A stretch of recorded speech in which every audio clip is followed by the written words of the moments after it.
Hello friends, आप लोग का भाग 11 में स्वागत है। आगे हम लोग यहाँ से गुप्त गतिविधियाँ पढ़ेंगे। हम लोग 1942 का जो क्विट इंडिया मूवमेंट था, भारत छोड़ो आंदोलन था, उसको हम लोग पूरा किए। इसमें गुप्त गतिविधियाँ से हम लोग को शुरू करना था, जो कल के क्लास में हम लोग यहाँ तक ख़त्म किए थे कि 1942 को मुजफ्फरपुर के सिटी प्रेस पर छापा मारकर पुलिस ने प्रेस को जब्त कर लिया। अब इसके आगे हम लोग पढ़ेंगे गुप्त गतिविधियाँ। हमें उम्मीद है कि आप लोग अच्छे से तैयारी कर रहे होंगे। एग्ज़ाम मोस्ट प्रोबेबली बीपीएससी का जो एग्ज़ाम है, 67th बीपीएससी का जो एग्ज़ाम है, वो most probably last week of April में होगा, या फिर शायद कुछ कहीं से कुछ इन्फॉर्मेशन मिल रहा है कि शायद फर्स्ट वीक तक चला जाए, मई के फर्स्ट वीक तक, लेकिन उससे ज़्यादा डिले नहीं होगा। इसलिए अपने पास 2 महीना है, तो ये कंटिन्यूटी मेंटेन रखिए और कुछ भी स्किप नहीं करना है। कंटिन्यूटी मेंटेन करते हुए पढ़ना है और एग्ज़ाम कैसे भी करके क्वालिफाई करना है। तो आगे बढ़ते हैं। भारत छोड़ो आंदोलन को सरकार द्वारा बलपूर्वक दबाने के परिणाम स्वरूप क्रांतिकारियों को गुप्त रूप से आंदोलन चलाने को बाध्य होना पड़ा। बिहार के विभिन्न जिलों में गुप्त क्रांतिकारी कार्रवाई शुरू हो चुकी थी। 12 अक्टूबर 1942 को पटना के अंडारी गांव में एक विस्फोट हुआ। 26 अक्टूबर 1942 को एक पुलिस दस्ते ने मुंगेर जिला के जमालपुर के समीप एक जंगल में मिल्स ग्रेनेड से भरे 17 बक्से बरामद किए। 14 नवंबर 1942 को फरार सोशलिस्ट श्री नरसिंह नारायण आज़ाद को गया में पकड़ लिया गया। ये इंपॉर्टेंट है, याद रखिएगा कि 14 नवंबर 1942 को फरार सोशलिस्ट श्री नरसिंह नारायण आज़ाद को गया में पकड़ा गया था। कभी कभी इन बिटवीन लाइन से भी क्वेश्चन उठाता है बीपीएससी, जिसका आप उम्मीद नहीं करते हैं। जैसे हर एग्ज़ाम में होता है, कुछ 5-10% क्वेश्चन ऐसे होते हैं जिसको पता ही नहीं किया जा सकता है कि वो कहाँ से पूछे गए। जनरली जब फैक्चुअल क्वेश्चन हम लोग पूछते हैं, ऑब्जेक्टिव क्वेश्चन जब हम लोग पढ़ते हैं, पूछा जाता है, और ऑब्जेक्टिव क्वेश्चन जब हम लोग का तैयारी करते हैं ऑब्जेक्टिव का, तो उसमें क्या होता है कि हम लोग इन बिटवीन लाइन पे बहुत कम ध्यान देते हैं। लेकिन जब आप मेंस का तैयारी करते हैं, या फिर ऐसे बोलिए कि सब्जेक्टिव तरह से तैयारी करते हैं, तो उसको एनालाइज करके करते हैं, तो इन बिटवीन लाइन वाली जो स्टोरी होती है ना, वहाँ से अगर कोई क्वेश्चन आ जाता है तो भी बन जाता है। तो जो 5-10% है ना क्वेश्चन, वो उसी कैटेगरी के क्वेश्चन होते हैं। तो इसलिए मैं हमेशा बोलता हूँ कि एकदम थोरो पढ़िए और कनेक्शन बनाइए। तो ये क्वेश्चन भी इंपॉर्टेंट है। श्री नरसिंह नारायण आज़ाद को गया में पकड़ा गया था। इन गुप्त गतिविधियों के संचालन में जयप्रकाश नारायण ने अग्रणी भूमिका निभाई थी। तो गुप्त गतिविधि जो चल रहा था क्विट इंडिया मूवमेंट, भारत छोड़ो आंदोलन के समय, तो उस समय बिहार में गुप्त गतिविधियों के संचालन में जयप्रकाश नारायण ने बहुत इंपॉर्टेंट भूमिका निभाई थी। जयप्रकाश नारायण 9 नवंबर 1942 को दीपावली की रात में श्री रामानंद मिश्र, श्री योगेंद्र शुक्ल, श्री सूरज नारायण सिंह, श्री गुलाबी चंद्रगुप्त सोनार और श्री शालिग्राम सिंह के साथ हजारीबाग जेल के दीवार फांदकर फरार हो गए। तो कभी कभी इन सब का नाम भी पूछता है कि 9 नवंबर 1942 को दीपावली की रात जयप्रकाश नारायण के साथ बाकी कौन कौन लोग फरार हुए थे हजारीबाग जेल से, या जयप्रकाश नारायण कौन से जेल से फरार हुए थे। तो ये ध्यान देने वाली बात है कि वो हजारीबाग जेल से फरार हुए थे दीवार फांदकर। जयप्रकाश नारायण सूरज नारायण सिंह और विजया के साथ कार्यकर्ताओं के प्रशिक्षण की व्यवस्था करने हेतु नेपाल तराई के जंगली इलाकों में गए और वहां शिविर स्थापित किया। जयप्रकाश नारायण के ही नेतृत्व में नेपाल में युवकों को छापामार युद्ध की शिक्षा देने का एक केंद्र स्थापित हुआ। ये सवाल पूछता है कि जयप्रकाश नारायण के नेतृत्व में ही छापामार युद्ध का शिक्षा देने का केंद्र स्थापित हुआ, कहाँ? नेपाल की तराई में। तो पूछता है कि नेपाल के छापामार युद्ध का अभ्यास करने का जो केंद्र है वो स्थापित हुआ था, वो कहाँ हुआ था? तो नेपाल की तराई में हुआ था। वो किसके नेतृत्व में हुआ था? तो जयप्रकाश नारायण के नेतृत्व में हुआ था। तो इस तरह से इसको याद रखना है। नेपाल में ही आज़ाद दस्ता का गठन किया गया था। पूछेगा आज़ाद दस्ता का गठन कहाँ किया गया था? तो मुझे लगता है जो लोग नहीं पढ़े होंगे वो इंडिया का ही कोई पार्ट बोलेंगे, लेकिन इसका जो गठन है वो नेपाल में किया गया था। वेरी वेरी इंपॉर्टेंट है ये। इस दस्ते का गठन विशेष रूप से सरकार के विरुद्ध तोड़फोड़ की कार्रवाइयों के लिए किया गया था, ताकि युद्ध कार्यों में सरकार को बाधा पहुंचे। नेपाल में ही आज़ाद दस्ते का अखिल भारतीय केंद्र और बिहार प्रांतीय कार्यालय संगठित हुआ। आज़ाद दस्ते में अनेक क्रांतिकारी तरुण शामिल हुए। यहाँ जयप्रकाश जी के साथ श्याम नंदन सिंह और श्री राम मनोहर लोहिया भी आ चुके थे। डॉक्टर लोहिया संचार और प्रचार विभाग का निर्देशन करते थे। बिहार के लिए सूरज नारायण सिंह के नेतृत्व में एक स्वतंत्र परिषद स्थापित की गई। काम करने के लिए 3 प्रशिक्षण शिविर शुरू करने का निर्णय लिया गया। नेपाल शिविर का मुख्य प्रशिक्षक सरकार नित्यानंद सिंह को बनाया गया। नेपाल शिविर का मुख्य प्रशिक्षक किसको बनाया गया था? सरकार नित्यानंद सिंह को। तो इसमें क्या हो गया, आजाद दस्ते के अनेक क्रांतिकारी तरुण शामिल हुए थे और जयप्रकाश जी के साथ श्यामनंदन सिंह और राम मनोहर लोहिया भी शामिल हो चुके थे इसमें। बिहार के लिए सूरज नारायण सिंह के नेतृत्व में एक स्वतंत्र परिषद की स्थापना हुई, ये इंपॉर्टेंट है इसमें। और नेपाल शिविर का मुख्य प्रशिक्षक सरकार नित्यानंद को सिंह को बनाया गया। 1943 के मार्च अप्रैल में नेपाल के राज बिलास जंगल के में आजाद दस्ता के पहले प्रशिक्षण शिविर में बिहार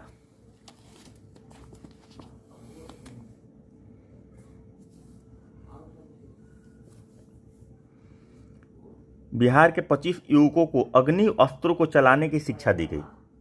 अग्नि अस्त्र को चलाने की शिक्षा दी गई, मतलब गोली बंदूक। इसके अतिरिक्त आजाद दस्ता के सदस्यों को तोड़ फोड़ के लिए 3 जगहों की कार्रवाई, 3 तरह की कार्रवाइयों की शिक्षा दी जाती थी। यातायात साधनों को क्षति पहुंचाना, औद्योगिक प्रतिष्ठानों को क्षति पहुंचाना, संचार साधनों को नष्ट करना। यातायात साधन का क्षति होगा तो उससे क्या होगा कि टाइम पे पुलिस फोर्स या भी जो भी सरकारी तंत्र है वो पहुंच नहीं पाएगा। औद्योगिक प्रतिष्ठानों को अगर क्षति पहुंचेगा तो उनका इनकम कम हो जाएगा, आय सरकार की कम हो जाएगी। और संचार साधनों को नष्ट होने से क्या होता है कि संचार में बाधा होती है और कम्युनिकेशन जब एस्टेब्लिश नहीं होगा तो चीज़ें डिले हो जाती है। डिले होने की वजह से जब तक इन्फॉर्मेशन सरकार को जाएगा, जब तक पुलिस को जाएगा, जब तक वहाँ के जो अथॉरिटी हैं उनको जाएगा, उससे पहले काम करके निकल लेंगे। इसके लिए 3 तरह के उपाय थे। साधारण तोड़फोड़ के लिए हथियारों और औजारों का उपयोग, अग्निकांड द्वारा सरकारी फाइलों आदि का विनाश, सरकारी पदार्थों, रासायनिक पदार्थों और बारूद द्वारा विस्फोट से मिले कार्यालयों आदि का विनाश। इन कार्यालयों के लिए 2 तरह के दल तैयार किए गए। एक वह लोग थे जो गुप्त ढंग से तोड़फोड़ के इस कार्रवाइयों को चला रहे थे। दूसरी वो लोग थे जो व्यापक जन आंदोलन का अंग बनकर हिंसात्मक संघर्ष को आगे बढ़ा रहे थे। कुछ लोग जो थे वो डायरेक्टली तोड़फोड़ कर रहे थे गुप्त रूप से, और दूसरे तरह के जो लोग थे वो भीड़ के साथ मिलके मतलब जन आंदोलन करते थे, भीड़ के साथ मिलके हिंसात्मक कार्रवाई कर रहे थे। तो भीड़ में तो पता नहीं चलेगा किसने किया, तो दोनों तरह से गुप्त बात ही रह गई। मई 1943 में भारत सरकार के दबाव में नेपाली सरकार ने जयप्रकाश नारायण, डॉक्टर लोहिया, श्यामनंदन बाबू, श्री कार्तिक प्रसाद इत्यादि नेताओं को गिरफ्तार कर लिया। तो भारत सरकार के दबाव में मई 1943 में जयप्रकाश नारायण, डॉक्टर लोहिया, श्यामनंदन बाबू, श्री कार्तिक प्रसाद सिंह आदि को नेताओं को गिरफ्तार कर लिया। किसने गिरफ्तार किया? नेपाल सरकार ने गिरफ्तार किया और उन्हें हनुमान नगर जेल भेज दिया। वो कहाँ जेल भेज दिया? ये सब बीच बीच में लाइन जो है ना, ये सब पूछ सकता है भाई लोग। तो अगर आप स्टोरी की तरह इसको सोच के रखेंगे, समझ के रखेंगे कि हाँ नेपाल की तराई में जयप्रकाश नारायण जी के नेतृत्व में ट्रेनिंग चल रहा था, प्रशिक्षण का कार्य चल रहा था, तो उसमें किस तरह का स्टोरी हो, मतलब किस तरह की चीज़ें चल रही थी, कैसे तैयारी करवाया जा रहा था कि किन किन संसाधनों को नष्ट करना है। उसी समय भारत सरकार ने दबाव दिया नेपाल सरकार पे, तो नेपाल सरकार ने इन लोगों को गिरफ्तार भी कर लिया। गिरफ्तार किया तो कहाँ उनको भर दिया? तो हनुमान नगर जेल में। तो हनुमान नगर जेल रटने की जरूरत नहीं, जब आप कहानी को अपने दिमाग में रखेंगे तो ऑटोमेटिक याद रहेगा। लेकिन सूरज नारायण सिंह और सरदार नित्यानंद के नेतृत्व में जेल पर धावा बोलकर बंदियों को छुड़ा लिया गया। अब ये लोग सूरज नारायण सिंह और सरदार नित्यानंद के नेतृत्व में जेल पर धावा बोल दिए कि भाई पकड़ के कितना दिन रखोगे, अटैक करके तो छुड़ा ही लेंगे, तो छुड़ा लिया। जयप्रकाश नारायण अपने सहयोगी के साथ भागते हुए कोलकाता पहुंचे, जहां उन्होंने नेताजी सुभाष चंद्र बोस के साथ संपर्क बनाने का प्रयास किया। पुलिस भी इनका पीछा करती रही। अंततः 18 दिसंबर 1943 को उन्हें मुगलपुरा में गिरफ्तार किया गया। तो लास्ट में पहले गिरफ्तार किया गया नेपाल में मई में, उसके बाद फिर दिसंबर 18 को उन्हें मुगलपुरा में गिरफ्तार किया गया। इस समय तक बसावन सिंह, श्री रामानंद सिंह, श्री जोशी इत्यादि नेता भी गिरफ्तार किए जा चुके थे।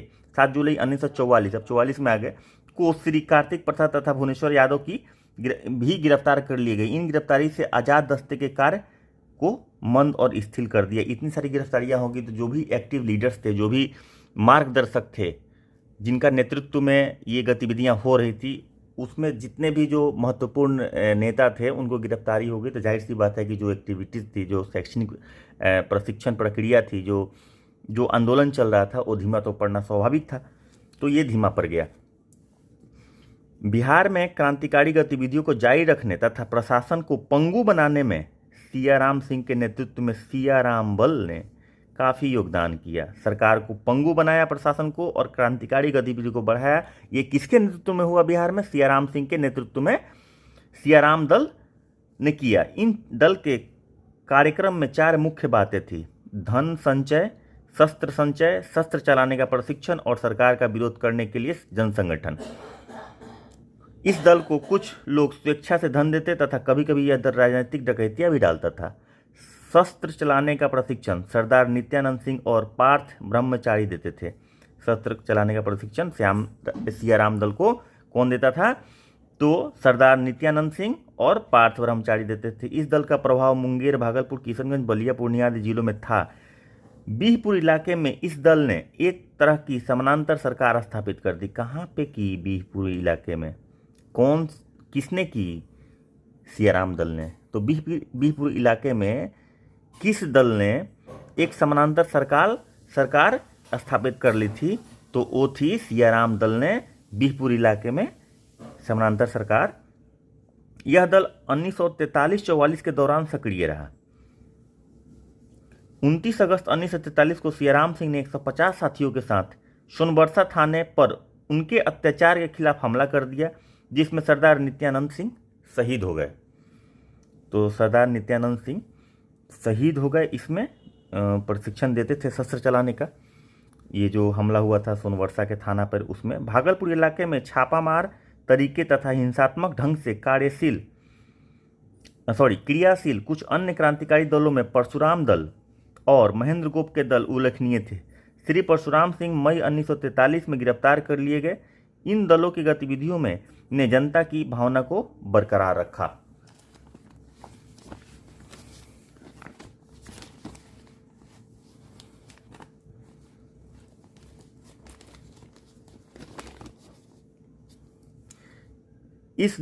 इस आंदोलन की एक विशिष्ट घटना यह थी कि छात्रों ने कुछ रेलगाड़ियों पर कब्जा कर लेते और इस ट्रेन को अपने नियंत्रण में एक स्थान से दूसरे स्थान पर चलाकर आंदोलन का प्रचार प्रसार करते।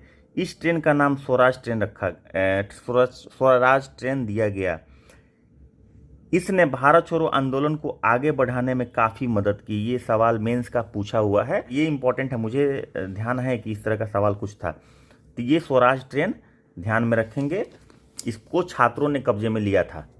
अच्छा, अब बिहार में आता है महिलाओं का आंदोलन में योगदान। बिहार की महिलाओं का आंदोलन में योगदान, ये बहुत ही हॉट क्वेश्चन है मेंस पॉइंट ऑफ व्यू से, क्योंकि ये सीधा सवाल पूछता है मेंस में कि बिहार के महिलाओं का नेशनल मूवमेंट में क्या योगदान रहा। तो ये सीधा सवाल पूछता है, इसको आप पढ़ेंगे, इससे बहुत सारा ऑब्जेक्टिव सवाल भी निकलेगा जो पीटी में हमारे काम आएगा। और मेंस के लिए भी हम अभी नहीं पढ़ रहे, हम लोग पीटी के लिए पढ़ रहे हैं, लेकिन मेंस के पर्सपेक्टिव से पढ़ रहे हैं। मेंस को दिमाग में रख के पढ़ रहे हैं तब ताकि हम एक एक वर्ड याद नहीं करें, हम एक स्टोरी को समझें और तब उसको पढ़ें। तो महिलाओं, खासकर चरखा समिति के सदस्यों ने भारत छोड़ो आंदोलन को व्यापक बनाने में भरपूर योगदान दिया। कौन समिति? चरखा समिति की महिलाओं ने, जो सदस्य थीं, वो भारत छोड़ो आंदोलन में बहुत भरपूर योगदान दिया। 9 अगस्त 1942 को पटना से निकले एक जुलूस का नेतृत्व डॉक्टर राजेंद्र प्रसाद की बहन श्रीमती भागवती देवी, हम लोग पहले भी पढ़ चुके हैं दूसरे वीडियो में, भागवती देवी ने किया। भागलपुर जिले के बीहपुर में श्रीमती माया देवी को पुलिस ने गिरफ्तार कर लिया। गोविंदपुर गांव में श्री नरसिंह गोप की पत्नी जिरियावती ने 16 अंग्रेज सिपाही को गोली मार दी। 15 अगस्त 1942 को छपरा टाउन हॉल की सभा की अध्यक्षता शांति देवी ने की। मलखाचक के स्वर्गीय राम विनोद सिंह की 2 पुत्रियां शारदा और सरस्वती को दिघवारा प्रखंड पर तिरंगा फहराने के आरोप में 14 और 11 वर्ष की सजा हुई। गया जिले के मोहम्मदपुर गांव की प्यारी देवी को आंदोलन में भाग लेने के कारण गिरफ्तार कर कैंप जेल भेज दिया गया। वैशाली के किशोरी प्रसन्न सिंह की पत्नी सुनीति देवी एवं बैकुंठ शुक्ल की पत्नी राधिका देवी ने पुरुष वेश धारण करके जन जागरण पैदा किया। शहीद फूलेना प्रसाद की पत्नी तारा देवी, मुजफ्फरपुर की भवानी मेहरोत्रा, भागलपुर की राम स्वरूप देवी आदि का आंदोलन में काफ़ी योगदान रहा। महिलाएं कितनी एक्टिव थी। अभी इस समय हम लोग कहते हैं एम्पावरमेंट, वुमेन एम्पावरमेंट, लेकिन उस समय भी महिलाएं जो थी, जिनको करना था, उस समय भी एक्टिव होके सोसाइटी में जितना योगदान कर सकती थी उतना कर रही थी, और ये बहुत ही सराहनीय काम कर रही थी वो। आंदोलन में के दौरान 15 सितंबर 1942 को शाहाबाद के लसाढ़ी गांव की अकली देवी अंग्रेज सिपाहियों की गोली की शिकार हुई। मुंगेर के रोहियार गांव की धतूरी देवी रोहियार में सरकारी विमान दुर्घटना के समय गोली से गंभीर रूप से जख्मी हुई और 2 सितंबर 1942 को उनकी मृत्यु होगी। मुंगेर की ही हुंकेरी देवी और संपतिया देवी ने भी आंदोलन में बढ़ चढ़कर हिस्सा लिया। 14 दिसंबर 1942 के भारत सचिव के एक पत्र के अनुसार 30 नवंबर 1942 तक अगस्त क्रांति के दौरान बिहार में जो घटनाएं घटी उसका विवरण इस प्रकार है। कुल गिरफ्तारियां 14,478, जेलों में बंदियों की कुल संख्या 8,783, गोली कांडों की संख्या 83, गोली कांड में मृतकों की संख्या 134, घायलों की संख्या 362, हवाई जहाज से बम गिराए गए 6, डाक खाने जिन पर हमले हुए 954, सामूहिक जुर्माना 24 लाख। तो इस तरह से बिहार में महिलाओं का जो योगदान है, हालांकि ये बुक पीटी की पॉइंट ऑफ व्यू से, प्रोस्पेक्टिव से लिखा हुआ है, लेकिन जो टॉपिक्स दिया हुआ है ये topic mains point of view से भी इम्पोर्टेंट है, तो इसको हम लोग उसी हिसाब से पढ़ेंगे और जो क्वेश्चन इससे बन सकता है इसमें से हम लोग निकालेंगे। तो उसको कुछ नहीं, आप समझ समझ के सिर्फ पढ़िए, अपने आप 2-4 बार 5 बार वीडियो देखेंगे, अपने आप ये चीज़ें याद हो जाएंगी, आपके दिमाग में सेट हो जाएंगी। आगे चलते हैं। अब बिहार 1943 से लेके 1947 तक, यानी कि हम भारत छोड़ो आंदोलन से आगे बढ़ते हुए स्वतंत्रता तक पहुंचने वाले हैं। तो बिहार में इसका क्या, इस समय बिहार में क्या सब गतिविधियां हुई, ये सारा का समरी होगा। तो 1943 में भारत की स्थिति गंभीर थी। विश्व युद्ध भारत के दरवाजे तक आ पहुंचा था। हजारों नेता और देशभक्त जेल के अंदर थे। इन परिस्थितियों में भी कांग्रेस, समाजवादी दल, आजाद दस्ता, सियाराम दल जैसे अनेक संगठन अपनी गतिविधियों से जनता के बीच स्वतंत्रता के लौ जलाए रखने के में प्रयत्नशील थे। कितने जुझारू लोग उस समय हुआ करते थे कि इतना सारा कुछ होने के बावजूद भी वर्ल्ड वॉर भी चल रहा था, उधर दमनकारी नीति अपनाई जा रही थी सरकार की तरफ से, ताकि आंदोलन को कुचला जा सके, और बहुत सारे नेता जेल में भी बंद हो गए थे। उसके बाद भी जो लोग थे बाहर, वो लगातार कोशिश कर रहे थे कि लोगों में स्वतंत्रता के प्रति जो एक वो स्वतंत्रता के लिए एक जो फीलिंग जगह है उसको मेंटेन किया जाए, तो प्रयत्नशील थे। इसी समय गांधी जी ने 10 फरवरी 1943 से 21 दिन का अनशन, 10 फरवरी 1943 डेट याद रखिएगा, उन्होंने घोषणा की थी अनशन करने का। इसी बीच वायसराय की व्यवस्थापिका परिषद के 3 सदस्य श्री HP मोदी, श्री नालिनी निरंजन सरकार और श्री MS आने ने विरोध में त्यागपत्र दे दिया। अनशन के दौरान गांधी जी की मृत्यु होने की स्थिति में ने अंग्रेज सरकार की चिंता बढ़ा दी। 21 दिन का अनशन किए थे, भूख हड़ताल कर दिए थे, तो सरकार ये अंग्रेजी सरकार को इसकी चिंता हो गई। सभी क्षेत्रों में गांधी जी की रिहाई की मांग होने लगी। सभी समाचार पत्रों, बिहार हेराल्ड, योगी, प्रभाकर, मुंगेर सर्चलाइट इत्यादि ने गांधी जी की रिहाई की जोरदार मांग की। 22 मई 1943 को तेज बहादुर सुप्रू, डॉक्टर सचिदानंद सिन्हा तथा 3 अन्य विशिष्ट व्यक्तियों ने तत्कालीन नजरबंद कांग्रेसी नेताओं पर लगाए गए आरोपों की जांच हेतु एक निष्पक्ष न्यायाधीकरण की मांग की। उसके विकल्प में इन नेताओं ने गतिरोध दूर करने के प्रयत्न हेतु स्थिति आकलन करने के उद्देश्य से कांग्रेसी नेताओं को रिहा करने का सुझाव दिया था, किंतु सरकार की दमन की नीति चलती रही। दरभंगा में अगस्त क्रांति के फरार आनंद किशोर लाल और युगल किशोर पकड़े गए। जून 1943 में वेदानंद झा, नारायण सिंह और जीवन प्रसाद सिंह पकड़े गए। इसी दौरान अगस्त क्रांति की वर्षगांठ मनाने की चोरी छुपे होने वाली तैयारी की भनक सरकार को लग गई और उसने इसके लिए ऐतिहासिक कदम उठाए, फिर भी वह जनता की भावनाओं की अभिव्यक्ति रोकने में सफल नहीं हो सकी। लोगों को गिरफ्तार किया गया। शिवनंदन प्रसाद मंडल और श्याम सुंदर प्रसाद को 13 अगस्त 1943 को पटना में गिरफ्तार कर लिया गया। प्रांतीय कांग्रेस कमेटियों की बैठक में मुजफ्फरपुर के एक फरार चंद्रशेखर विद्यालंकर को निदेशक नियुक्त किया गया। कांग्रेस कार्रवाई की पुनर्जीवित नहीं किया जा सकता, कांग्रेस कार्रवाई को पुनर्जीवित नहीं किया जा सके, इसके लिए गिरफ्तारियां की गई। पटना जिले के तत्कालीन अधिनायक रामस्वरूप सिंह को 3 सितंबर 1943 को गिरफ्तार कर लिया गया। इसी बीच भारतीय राष्ट्रीय कांग्रेस द्वारा जारी कार्यक्रम के अनुसार 2 से 9 अक्टूबर वाले सप्ताह को गांधी जयंती के रूप में मनाने की तैयारी बिहार के साथ संपूर्ण भारत में की जा रही थी।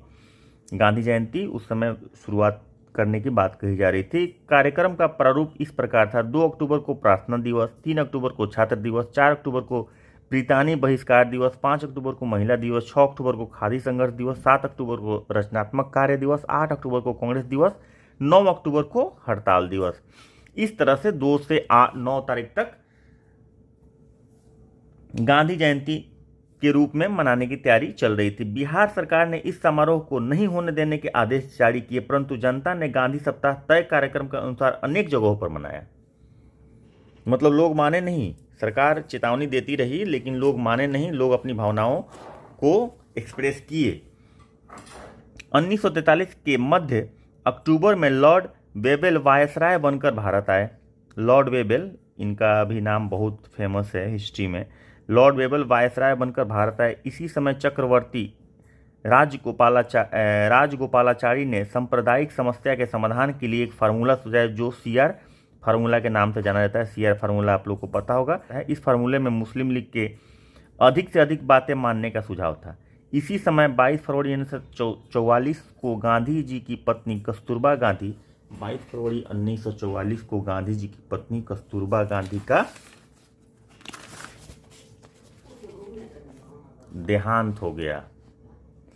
22 फरवरी 1944 याद रखेंगे भाई लोग, ये भी सवाल इंपॉर्टेंट है। देहांत हो गया।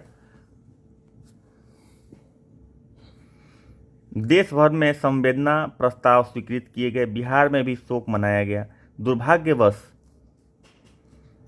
देश के विभाजन की मांग अधिक जोर के साथ की जा रही थी। बिहार में 4 फरवरी 1944 को उर्दू दिवस मनाया गया। बिहार में उर्दू दिवस कब मनाया गया? 4 फरवरी 1944 को मनाया गया। और वायसराय ने उर्दू के विरुद्ध हिंदुस्तानी को कथित प्रोत्साहन देने का विरोध किया गया। प्रांतीय लीग के आदेशानुसार 23 मार्च 1944 को लीग की सभी शाखाओं ने पाकिस्तान दिवस मनाया। 23 मार्च 1944 को लीग जो था उसके शाखाओं ने, प्रांतीय लीग जो बना था उसके शाखाओं ने पाकिस्तान दिवस मनाया। गया में 9 और 10 अप्रैल 1944 को तत्कालीन बंगाल के प्रधानमंत्री ख्वाजा नजीमुद्दीन की अध्यक्षता में पाकिस्तान सम्मेलन संपन्न हुआ। गया में कब हुआ ये? 9 और 10 अप्रैल को 1944 को ये हुआ। इसी बीच 6 मई 1944 को गांधी जी जेल से रिहा हुए। उन्होंने जिन्ना से सांप्रदायिक समस्या के समाधान हेतु समझौता करने की पेशकश की, परंतु जिन्ना ने पाकिस्तान की मांग का समर्थन किया। 1944 में बिहार में कांग्रेस की गतिविधि मुख्यतः रचनात्मक कार्यक्रम तथा समाज सेवा के कार्यों तक सीमित थी। इसके अतिरिक्त विशेष अवसरों पर समारोह दिवस आयोजित किए जाते थे। कांग्रेसी नेता एवं अन्य कार्यकर्ता जेलों से छूट रहे थे। जेल से छूटने पर अनुग्रह नारायण सिंह, श्री कृष्ण सिंह, ठक्कर बप्पा अपने अपने ढंग से सक्रिय थे। इन नेताओं का मुख्य जोर रचनात्मक कार्यों पर था। 16 जनवरी 1945 को बिहार रचनात्मक कार्यकर्ता सम्मेलन पटना के अंजुमन इस्माइलिया हॉल में हुआ। 16 जनवरी 1945 को बिहार रचनात्मक कार्यकर्ता सम्मेलन हुआ, जिसका आयोजन प्रोफेसर अब्दुल बरी ने किया। अब्दुल बरी ने इस कार्यक्रम का, बिहार रचनात्मक कार्यकर्ता सम्मेलन का आयोजन पटना के अंजुमन इस्माइलिया हॉल में किया। और इसका आयोजन किसने किया? प्रोफेसर अब्दुल बरी ने किया। इस अवसर पर एक परामर्शदाता समिति का गठन हुआ, जिसमें श्री कृष्ण सिंह, अनुग्रह नारायण सिंह, मुरली मनोहर प्रसाद, पंडित प्रजापति मिश्र और अब्दुल बरी थे। परंतु सरकार को इन नेताओं के कार्यों पर सख्त हुआ और कुछ नेताओं के गृह नजरबंदी के आदेश दिए गए।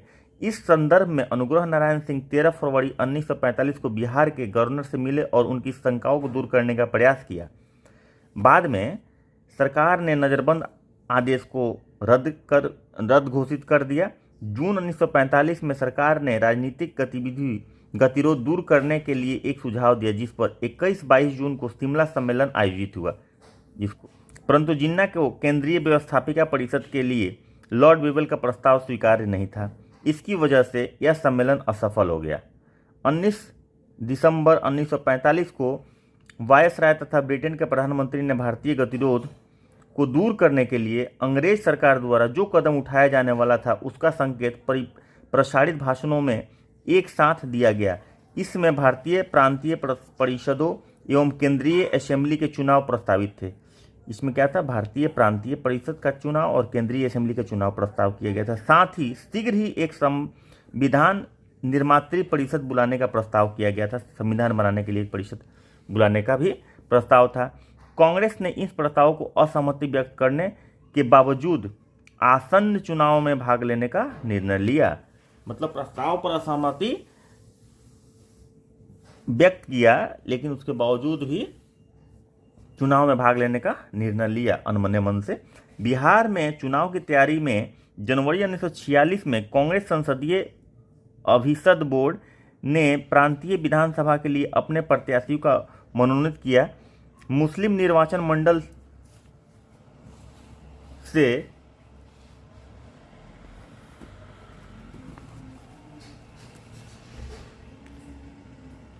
डॉक्टर सैयद मोहम्मद और प्रोफेसर अब्दुल बरी को मनोनीत किया गया। मुस्लिम लीग के प्रत्याशी में श्रीमती इमाम और अमीन अहमद शामिल थे।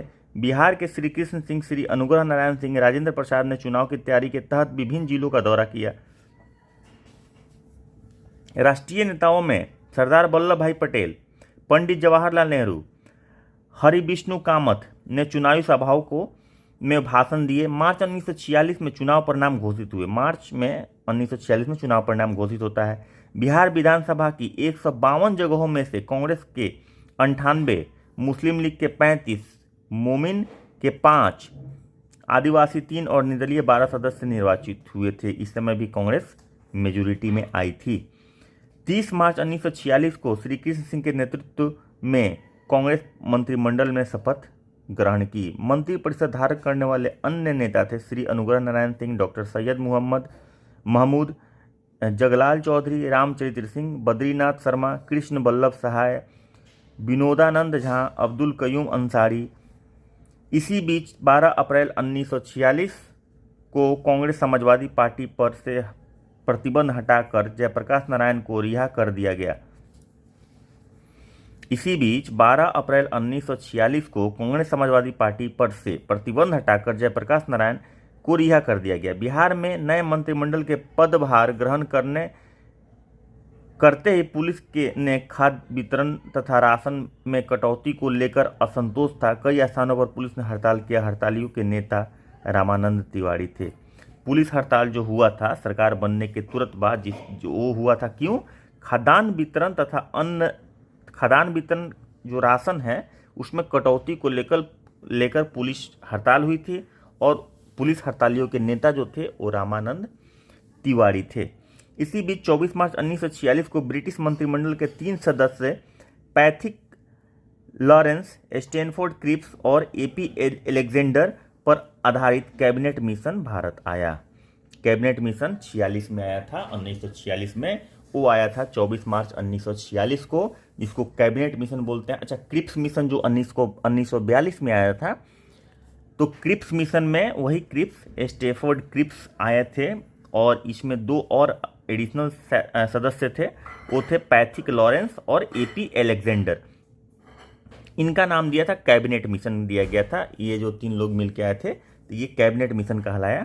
संवैधानिक गतिरोध दूर करने के उपाय इस मिशन में सुझाए गए थे। जो भी संवैधानिक गतिरोध था कि कैसे संविधान हो, कैसे देश चले, तो उसके गतिरोध को दूर करने के लिए ये मिशन आया था। नया संविधान बनाने तथा देश का संचालन करने के लिए मिशन के द्वारा समर्थित सरकार के गठन पर बल दिया गया। जुलाई 1946 में विधानसभा में चुनाव के लिए बिहार से कांग्रेस ने डॉक्टर सच्चिदानंद सिन्हा, डॉक्टर राजेंद्र प्रसाद, श्रीमती सरोजिनी नायडू, मुख्यमंत्री श्री कृष्ण सिंह, वित्त मंत्री अनुग्रह नारायण सिंह, लोक निर्माण मंत्री अब्दुल कयूम अंसारी तथा 4 अन्य महिलाओं को प्रत्याशित मनोनीत किया। संविधान सभा के चुनाव में कांग्रेस को भारी बहुमत मिला, मगर कांग्रेस और मुस्लिम लीग में गतिरोध बने रहने के कारण सरकार में बाधा पहुंची। मुस्लिम लीग ने सरकार पर विश्वासघात का आरोप लगाकर 16 अगस्त 1946 को पूरे देश में प्रत्यक्ष कार्रवाई दिवस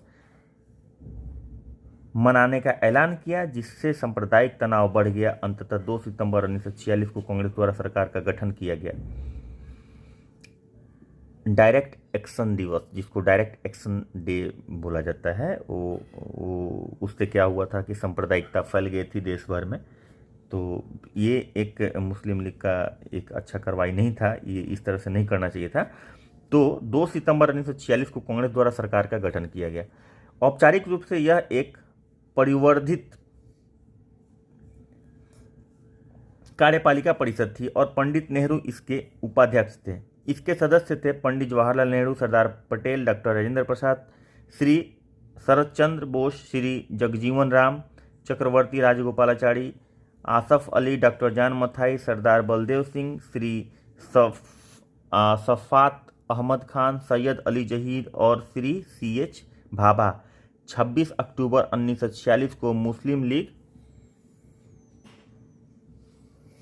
के 5 मनोनीत सदस्य भी अंतरिम सरकार में सम्मिलित हो गए, जिसमें बंगाल के अनुसूचित जाति के मंत्री योगेंद्र नाथ मंडल भी थे।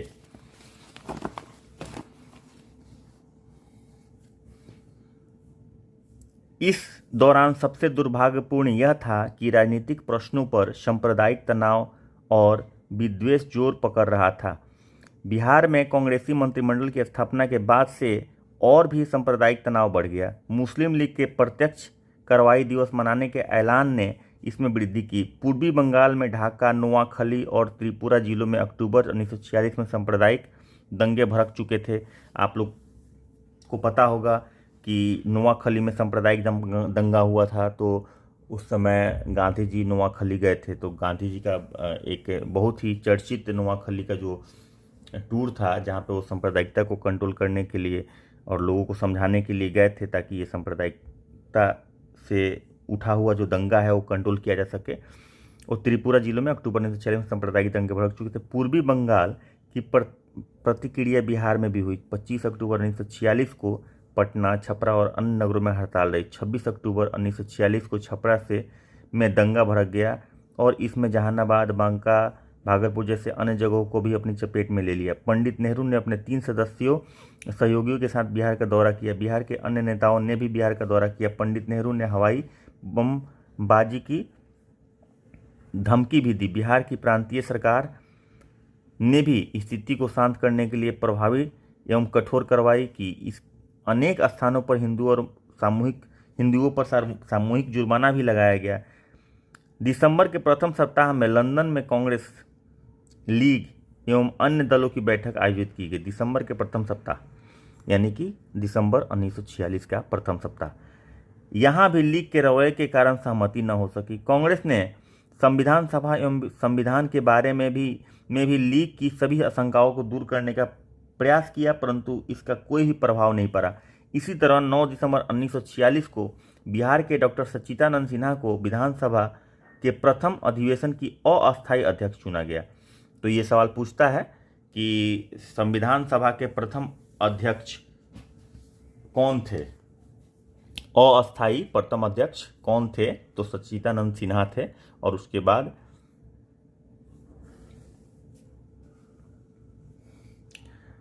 11 दिसंबर 1946 को डॉक्टर राजेंद्र प्रसाद को संविधान सभा का अस्थायी अध्यक्ष चुना गया। तो जनरली हम लोग डॉक्टर राजेंद्र प्रसाद को जानते हैं, लेकिन अस्थायी जो सभा के जो अध्यक्ष थे वो थे डॉक्टर सच्चिदानंद सिन्हा। तो 11 दिसंबर को 9 दिसंबर को उनको बनाया गया, तो फिर 11 दिसंबर को डॉक्टर राजेंद्र प्रसाद को अस्थायी बना दिया गया।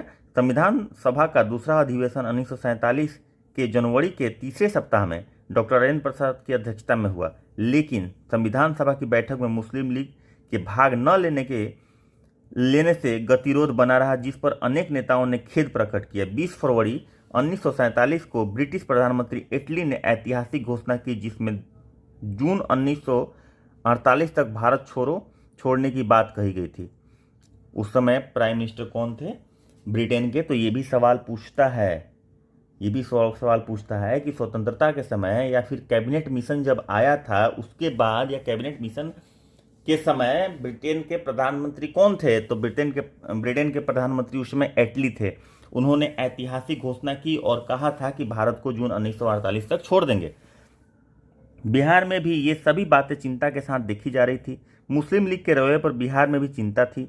इधर फरवरी 1947 में प्रांतीय समाजवादी दल की झड़िया में आचार्य नरेंद्र देव की अध्यक्षता में बैठक हुई, जिसमें कांग्रेस की कड़ी आलोचना की गई। इस बैठक में जयप्रकाश नारायण, अच्युत पटवर्धन, रामानंद मिश्र, राम वृक्ष बेनीपुरी ने भी भाग लिया। बैठक में पूर्ण स्वतंत्रता के लिए संघर्ष, बिना मुआवजे की जमींदारी उन्मूलन और अस्पृश्यता निवारण तथा सांप्रदायिक विद्वेष दूर करने पर बल दिया गया। 5 मार्च 1947 को गांधी जी बिहार की यात्रा पर आए। हाँ, 5 मार्च 1947 को गांधी जी बिहार यात्रा पर आए। इस यात्रा के दौरान प्रार्थना सभाओं का आयोजन किया जाता था तथा शांति तथा एकता का संदेश दिया जाता था। गांधी जी ने पटना के अलावा अन्य जगहों की यात्रा की। इसी समय 8 मार्च 1947 को एक दुखद घटना हुई। प्रोफेसर अब्दुल बड़ी की चोरी छिपे माल लाने वाले की रोकथाम करने वाले पुलिस दल के एक जवान की धोखे से चलाई हुई गोली से मृत्यु हो गई। प्रोफेसर अब्दुल बड़ी की चोरी छिपे माल लाने वाले की रोकथाम करने वाले पुलिस दल के एक जवान की धोखे से चलाई हुई गोली से मृत्यु हो गई। 29 मार्च 1947 को गांधी जी ने बड़ी के घर जाकर संवेदना व्यक्त की। बिहार की यात्रा के दौरान गांधी जी द्वारा दिए गए भाषणों का गहरा प्रभाव पड़ा, लेकिन अल्पसंख्यकों के मन में संशय और भय व्याप्त रहा। मुस्लिम लीग के एक पक्ष ने बिहार विभाजन की मांग की, जिसमें पूर्णिया, दक्षिण भागलपुर, दक्षिण मुंगेर, जहानाबाद, नवादा इत्यादि इलाकों को मिलाकर एक पृथक मुस्लिम क्षेत्र बनाने की मांग की गई। मई 1947 में तो बिहार के विभाजन पे भी मांग चला था। ये याद रखने वाली बात है, क्योंकि हम लोग बंगाल विभाजन सुनते हैं, भारत विभाजन सुनते हैं, लेकिन बिहार विभाजन को भी बात की थी। लीग ने इसका डिमांड किया था कि जिसमें पूर्णिया, दक्षिण भागलपुर, दक्षिण मुंगेर, जहानाबाद, नवादा इत्यादि जगहों को मुस्लिम क्षेत्र बनाने की मांग की गई थी। 1947 में बिहार मुस्लिम लीग सम्मेलन पूर्णिया के किशनगंज में हुआ। इसकी अध्यक्षता गजनफार अली ने की थी। इसमें जमायात उल उलेमा, अहरार और अन्य गैर लीग मुस्लिम दल की आलोचना की गई। इस बीच गांधी जी पुनः बिहार लौटे और प्रांत के विभिन्न इलाकों का पुनः दौरा किया और मुसलमानों का संशय दूर करने का प्रयास किया। 11 मार्च 1947 को लॉर्ड माउंटबेटन ने नए वायसराय का पदभार ग्रहण किया। लॉर्ड माउंटबेटन बन के आए। तो वायसराय उस समय कौन थे ये भी पूछता है कि इंडिपेंडेंस के समय वायसराय कौन थे। तो ग्रहण किया। पदभार ग्रहण करते ही वे भारत की अपने लक्ष्य हासिल करने की और प्रगति की गति को तीव्र करने में लग गए, जिसकी योजना 3 जून 1947 को प्रकाशित हुई। इस योजना में भारत का विभाजन की व्यवस्था थी। तो भारत का विभाजन का व्यवस्था किस योजना में थी? लॉर्ड माउंटबेटन की योजना में थी। 3 जून 1947 को प्रकाशित हुई इस योजना में भारत विभाजन की व्यवस्था थी। कांग्रेस और मुस्लिम लीग में देश के विभाजन के प्रश्न पर समझौता हो जाने के कारण 15 अगस्त 1947 को भारत को स्वतंत्र घोषित किया गया। श्री जयराम दौलत राम ने बिहार के प्रथम राज्यपाल की शपथ ली। 15 अगस्त 1947 के तीसरे पहर राज्यपाल ने 1947 के सचिवालय गोलीकांड में शहीद छात्रों की स्मृति बनाई, जो हम लोग पहले पढ़ चुके हैं। पहले वाले वीडियो में आप लोग देखे होंगे, 10 में या 9 वीडियो में, जो भी आप लोग देखे होंगे तो पता होगा। नहीं पता है तो देख लीजिएगा जाके। देखना क्या है, सारा का सारा वीडियो देखना है अगर कंटिन्यूटी और इसको सीरियल नंबर से अच्छे से समझना है, पढ़ना है। पूरे बिहार के इतिहास को एंसेंट हिस्ट्री से लेके आधुनिक बिहार तक, प्राचीन बिहार से लेकर आधुनिक बिहार तक की स्टोरी को समझना है तो इंटरकनेक्शन जरूरी है और उसके लिए सारा वीडियो देखना पड़ेगा। तो देखिए ज़रूर, अगर आप अपने करियर के लिए सीरियस है तो पूरा वीडियो ज़रूर देखिए, स्किप मत कीजिए। और कभी 2 नंबर कभी 6 नंबर मत देखिए, सीरियल नंबर से देखिए। अगर आप 10वां नंबर देखने आए हैं, 11वां नंबर देखने आए हैं, तो मेरा ये कहना है कि आप पहला देखिए। और वहाँ से देखते हुए आइए। अब मैं अभी नहीं बोलूँगा कि अभी आप आए और अभी ये देख लीजिए, नहीं, पहले उधर देखिए और कंटिन्यूटी मेंटेन करते हुए कैसे कैसे कैसे कैसे समय के साथ चीज़ें बदलती गई, आपको सारा कुछ धीरे धीरे धीरे धीरे समझ में आ जाएगा, वो चीज़ है। तो गोलीकांड में शहीद छात्रों की स्मृति में बनाए जाने वाले शहीद स्मारक की आधारशिला रखी, जिसका औपचारिक अनावरण देश के प्रथम राष्ट्रपति डॉक्टर राजेंद्र प्रसाद ने 1956 में किया। उसमें आधारशिला रखी गई, लेकिन उसका अनावरण जो है वो 1956 में देश के पहले राष्ट्रपति डॉक्टर राजेंद्र प्रसाद ने किया। श्री कृष्ण सिंह ने इसी दिन बिहार के प्रथम मुख्यमंत्री तब प्रधानमंत्री की शपथ ली। इन्होंने आरा में 1857 से लेकर 1859 में विप्लव के दौरान शहीद हुए बाबू कुंवर सिंह स्मारक की आधारशिला रखी। श्री महामाया प्रसाद सिन्हा जुलाई 1947 में प्रांतीय कांग्रेस कमेटी के सर्वसम्मति से अध्यक्ष चुने गए और बिहार के स्वर्णिम इतिहास का नया अध्याय शुरू हुआ। और यहाँ से हो जाता है इतिश्री बिहार का इतिहास आधुनिक भारत तक, प्राचीन भारत से समाप्त। तो अब हम लोग करेंगे शुरू क्वेश्चन। तो आज टाइम बहुत हो गया है, तो क्वेश्चन तो हम लोग करेंगे लेकिन बहुत ज़्यादा नहीं करेंगे। तो ये हमारा पूरा बिहार का इतिहास, जिसमें मैडम बहुत सारा क्लास ले चुकी थी, अब थोड़ा सा बचा हुआ था तो ये हमने ख़त्म कर दिया। और इसके आगे हम लोग पढ़ेंगे कल से बिहार का भूगोल। बहुत लोगों का डिमांड भी था कि बिहार का भूगोल सर पढ़ाया जाए, तो बिहार का भूगोल हम लोग शुरू करेंगे कल से। और अभी थोड़ा सा क्वेश्चन कर लेते हैं इतिहास वाला, जो हम लोग ऑलरेडी टिक मार के रखे हुए हैं, वो क्वेश्चन थोड़ा सा कर लेते हैं ताकि एक आउटलुक मिलेगा।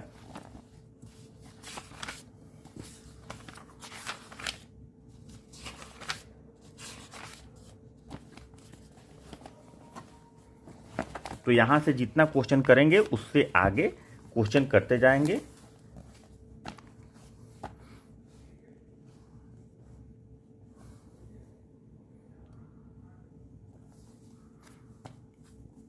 हाँ, तो अब बिहार क्षेत्र की चर्चा सर्वप्रथम किस ऐतिहासिक रचना से मिलती है? बहुत ही इंपॉर्टेंट सवाल है, बहुत बार पूछा है, याद रखिए। शतपथ ब्राह्मण, यजुर्वेद, ऋग्वेद, सामवेद, ये सब कुछ नहीं, वायु पुराण, ये सब कुछ नहीं। शतपथ ब्राह्मण में सबसे पहले बिहार का चर्चा जो मिलता है वो शतपथ ब्राह्मण में मिलता है, तो इसको याद रखना है। निम्नलिखित में, दूसरा सवाल, निम्नलिखित में से किस बौद्ध संगति का आयोजन बिहार क्षेत्र के अंदर नहीं हुआ? तो चतुर्थ बौद्ध संगति का आयोजन बिहार क्षेत्र में नहीं हुआ।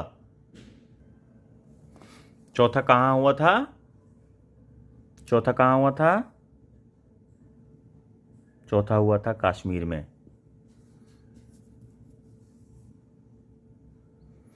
कुंडलवन में हुआ था चौथा। द्वितीय बौद्ध संगति का आयोजन किसके काल में हुआ?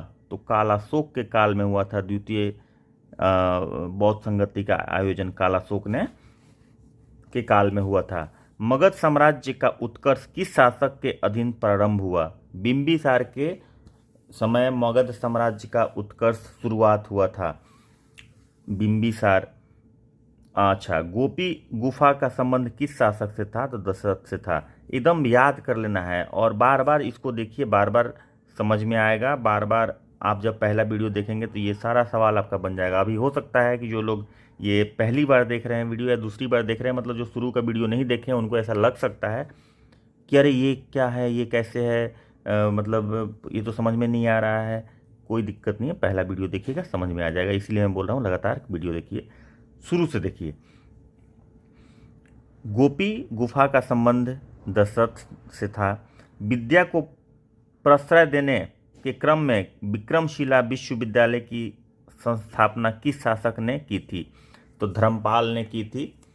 गोपाल के ये सुपुत्र थे और पाल वंश के समय ये हुआ था, तो धर्मपाल ने की थी। वह जनजाति जिसने बिहार में अफगान सत्ता के आरंभिक उत्कर्ष के निर्णायक भूमिका निभाई थी, तो नुहानी। मौर्यकालीन 8वां नंबर क्वेश्चन, पाटलिपुत्र नगर प्रशासन के संबंध में जानकारी का प्रमुख स्रोत कौन सा है? मौर्यकालीन पाटलिपुत्र नगर प्रशासन, मौर्यकालीन पाटलिपुत्र, मौर्य के काल में जो पाटलिपुत्र नगर प्रशासन था, उसके संबंध में जो जानकारी का स्रोत है वो कहाँ से मिलता है? अर्थशास्त्र से नहीं। मुद्राक्षस अर्थशास्त्र किसने लिखे थे? कौटिल्य ने लिखे थे, जिसको हम लोग चाणक्य बोलते हैं। इंडिका से है। इंडिका एक बुक है, ठीक है। इसमें उसका स्रोत मिलता है कि पाटलिपुत्र नगर का प्रशासन जो है वो किस तरह से होता था। अच्छा, 9वां क्वेश्चन, बिहार के महत्वपूर्ण सूफी संतों में सबसे आरंभिक नाम किसका है? तो महत्वपूर्ण सूफी संतों में बिहार में सबसे आरंभिक नाम इमाम ताज फ़कीह का है। याद रखेंगे, इमाम ताज फ़कीह, ऑप्शन सी। 10वां नंबर क्वेश्चन, बिहार में मुस्लिम प्रभुत्व की स्थापना का वास्तविक श्रेय किसको दिया जाता है? बिहार में मुस्लिम प्रभुत्व की स्थापना का वास्तविक श्रेय किसको दिया जाता है? तो बख्तियार खिलजी, और बख्तियार खिलजी ने ही नालंदा यूनिवर्सिटी को जलाया था, जहाँ तक मुझे याद है, और ये 1203 में आए थे। मिथिला, अच्छा 11वां नंबर क्वेश्चन, मिथिला के कर्नाट शासकों की राजधानी कहाँ थी? सिमवाड़ागढ़ थी। मिथिला के कर्नाट शासकों की राजधानी सिमवाड़ागढ़ थी, याद रखना है इसको।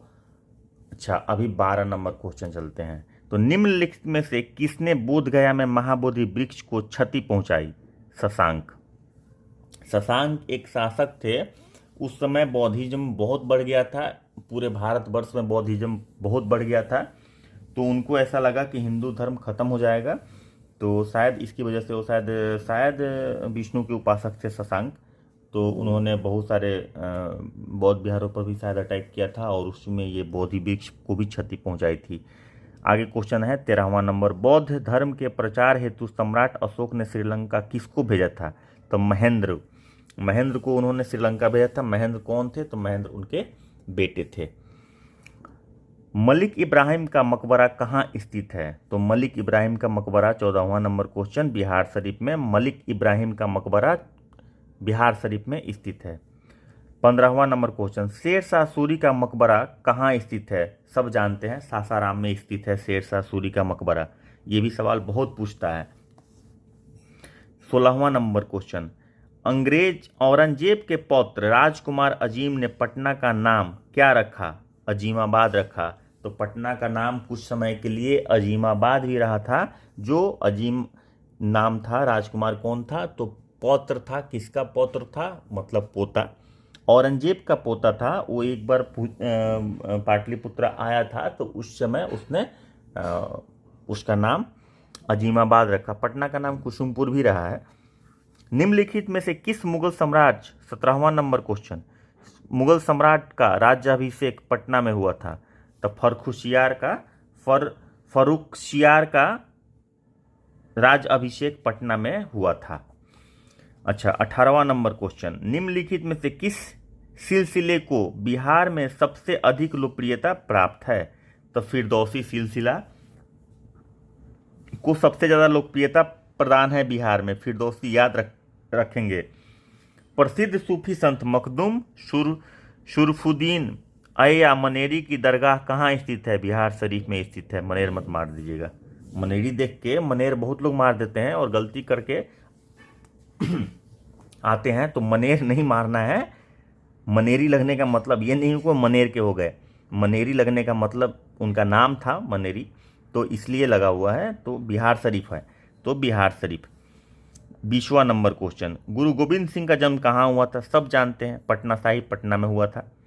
तो हम 20 क्वेश्चन ही रखते हैं, और कल 21 से शुरू करेंगे, और आगे बहुत सारा क्वेश्चन है। 20-20 क्वेश्चन करके हम लोग करते चले जाएंगे।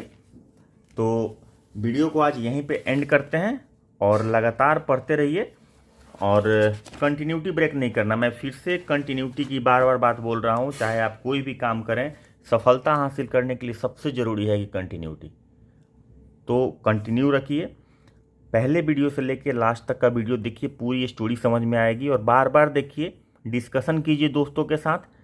और जो लोग सब्सक्राइब नहीं किए हैं, उन लोगों से रिक्वेस्ट है कि सब्सक्राइब कीजिए, ताकि आपको हर वीडियो, हर अपडेट आपको लगातार मिलते रहे। एग्ज़ाम तक हम लोग कोई भी दिन, कोशिश है कि कोई भी दिन स्किप नहीं हो, और बहुत ही सीरियस होकर पढ़ाई करनी है, ताकि किसी भी तरह से कोई प्रॉब्लम किसी भी स्टूडेंट को नहीं होना चाहिए, किसी भी भाईजन को नहीं होना चाहिए। और मिलते हैं कल एक नए क्लास में। हम लोग नेक्स्ट जो हमारा है तो कल भूगोल पढ़ेंगे, बिहार का भूगोल से शुरू करेंगे कल, और आगे का क्वेश्चन जो है वो कल बनाएंगे। हंसते रहिए, मुस्कुराते रहिए और मस्ती में पढ़ाई करते रहिए।